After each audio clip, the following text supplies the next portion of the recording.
This is James Lupton, delighted to be joined with Sam Noakes. Sam, it's fight week. How are we feeling? Yeah, feeling good, mate. Ready to get in there. I've been looking forward to it for weeks now, so just ready to get in there and do the business, to be honest. What's it like now? You come down to the final week, you've done your camp, all your sparring's done, etc. And now it's a case of focusing and that tunnel vision on your opponent now. What's it like? You're sort of chomping at a bit, really. Like you've done all the hard work now. It's just sort of ticking over. You're sort of going training, but you're holding back. So you just, as I said, just itching to get in there really now, and just really looking forward to the whole event, to be honest. That's it. So it's a good event. Obviously, a big fight for yourself. Luis Sylvester, undefeated fighter as well, like yourself. A few titles on the line. I believe it's not updated on Box Rec. I believe the British title's on the line as well. Am I right in saying that? Yeah, for the British and Commonwealth. I'm not too sure if it's for the WBC, to be honest. Yeah, I don't know. I don't know what's happening though. Well, I think it might be all three, but I'm not sure. It's definitely the British and the Commonwealth. How's that feel? Because obviously the British itself is a massive, prestigious belt. Obviously the Commonwealth also. So for yourself to get in there and compete for these belts, how does that feel? Yeah, I've said before, like the British is the one that I really, really wanted, like as a pro. Like I think obviously you want the world titles and all that down the back end, but like as in the first few stages, I really wanted the British. I think like I want to fight with the British and the Commonwealth on either shoulder. So I'm hoping to get that next Saturday. And yeah, it's a big thing for a British fight to have that title in it. I think everyone wants that. Do you feel any pressure going into it because that's on the line now?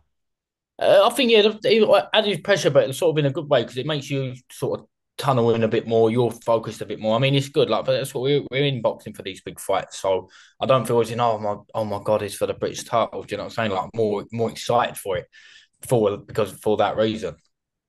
I mean, know that as well. You'll get that strap around, like I say, over your shoulder, both of them belts there. But it then Yeah. adds another added target on your back. You're then the one who's, you're the target for a lot of people who want that British title. Does that excite you as well, knowing that people want to come to you and take your belt?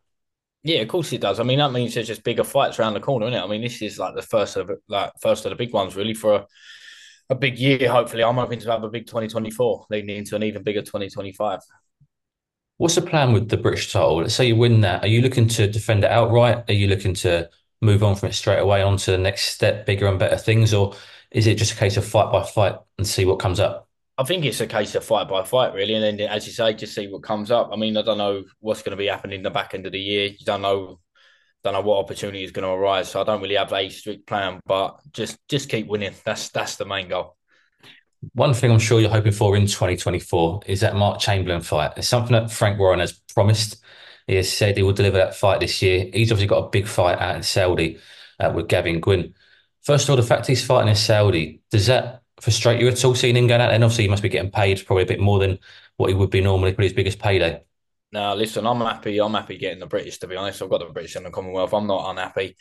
I think me fighting in Saudi is imminent. I think that's definitely going to happen. I mean, listen, he's a hard working fighter as well. So look, he deserves it. It's a big fight. It's worthy of being out there. Do you know what I'm saying? Like I'll give him his dues. He's hard working. So I'm not bothered about what anyone else is doing. Or he's out there and I'm over here. Like I'm happy just to keep fighting wherever. To be honest, and as I said, getting that British title would if he said you could have that position or the position I'm in, I'd choose the position I'm in. Do you know what I mean?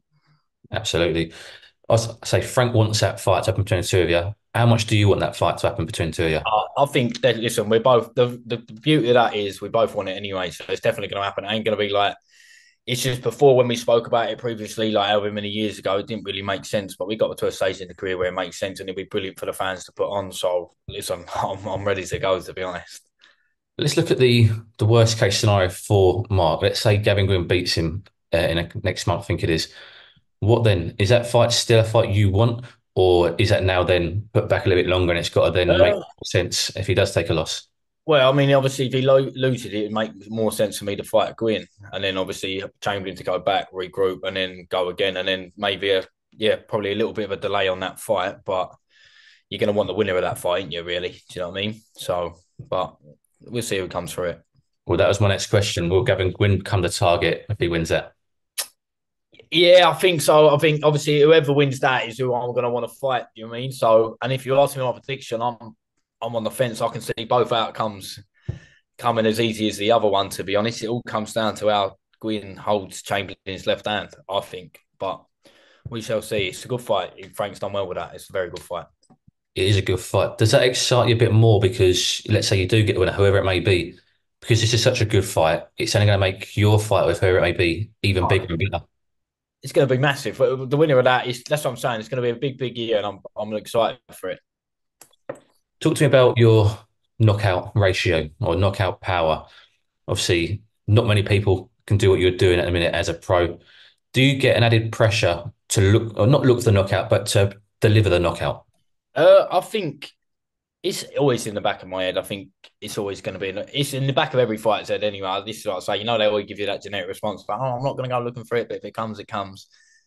You don't dream about going the distance. You know what I'm saying? Whenever you visualize a fight, when you're laying in bed or you're running or you're doing whatever, you always visualize, right, even if it's tough, you get the knockout in the end. You know what I mean?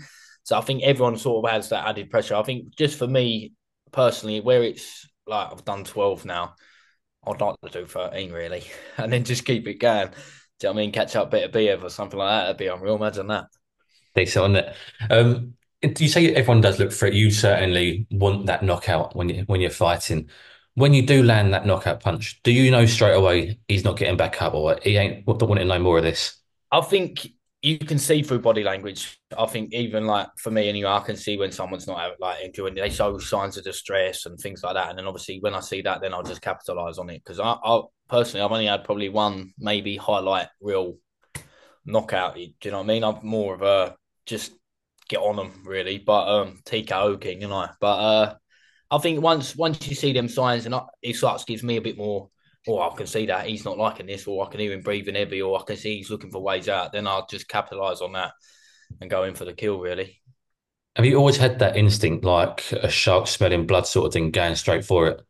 I'd say so. I mean, with amateurs, it's only 3 rounds anyway, so you got that from the round one, just running at them. Do you know what I mean? Going for it. So, but with pros, it's a bit more calculated, and you got to sort of look for them sort of signals. But I'd say I'm pretty good at spotting them. And talk to me just finally about the year 2024. Obviously, we're hoping to get the fight against the winner of Chamberlain Gwyn, but what are your hopes come the end of the year? Obviously, potentially British title, potentially outright or on the way to outright or bigger, better things, maybe European, something like that. What are your hopes in terms of activity as well?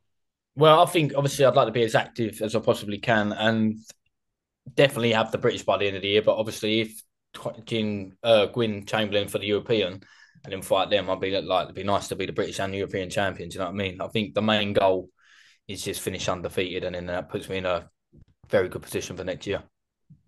And I mentioned again, going back to it about the target on your back, let's say you win that and you win the European, that's then whole nother load of fighters aiming for you.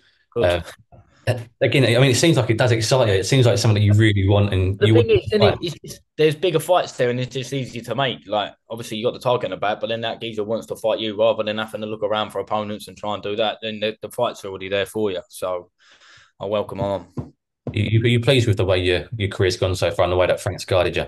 Yeah, I think. Listen, I can't fault it really. I am happy in the position. I mean, I could have had more fights, but we had COVID. We lost the year.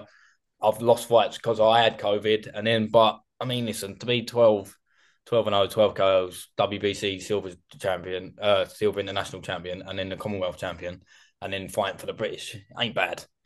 So I mean, I can't grumble with that. No, absolutely. Well, Sam, thank you very much for your time. All the best of luck for the weekend, mate, and we'll speak again soon. Yeah, brilliant. Thanks for having me, mate. No worries, mate.